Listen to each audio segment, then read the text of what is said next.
નમસ્કાર વિદ્યાર્થી મિત્રો, જ્ઞાન સહાયક રદ કરવા મહત્વનો પરિપત્ર જાહેર. કાયમી શિક્ષક ભરતી મુદ્દે શિક્ષણ મંત્રીનું નિવેદન, જોવો મહત્વનો પરિપત્ર. મિત્રો, સંપૂર્ણ માહિતી માટે વિડીયો છે એ અંત સુધી જુઓ, જેથી માહિતી તમને પૂરી મળતી રહે. તો અપડેટ શું છે વિગતવાર જાણીએ. તો અપડેટ જાણતા પહેલાં મિત્રો, આપણી ચેનલ ઉપર નવા પધારેલા છો, ચેનલને સબસ્ક્રાઈબ કરી તમારા મિત્રો સુધી જરૂરથી એકવાર વિડીયો શેર કરવાનું પણ ભૂલવા નથી. તો મિત્રો, તમે જોઈ રહ્યા છો, થોડો આપણે લેટ વિડીયો બનાવી રહ્યા છે, પરંતુ આ 20/5/2024નો આ પરિપત્ર છે એક શિક્ષણ મંત્રીને નિવેદન સ્વરૂપે આપવામાં આવ્યું છે, જે તમે અહીંયા જોઈ રહ્યા છો. પ્રતિ શિક્ષણ મંત્રી શ્રી ગુજરાત રાજ્ય. બીજી અપડેટ શું છે મિત્રો, તો તમને સ્ક્રીન ઉપર બીજી અપડેટ તમને બતાવી દઉં.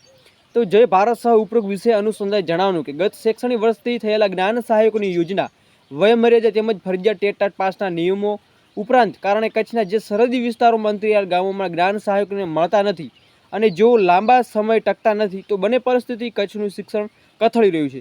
જેના કારણથી મિત્રો, કચ્છ સિવાય જે જ્ઞાન સહાયકો છે એ પ્રક્રિયા રદ કરી જે અમુક જિલ્લાના છોડીને અમુક જિલ્લામાં મિત્રો કાયમી ભરતી કરવામાં આવે અને જેટલું બને એટલી નવી કાયદેસર મોટી ભરતી કરવામાં આવે.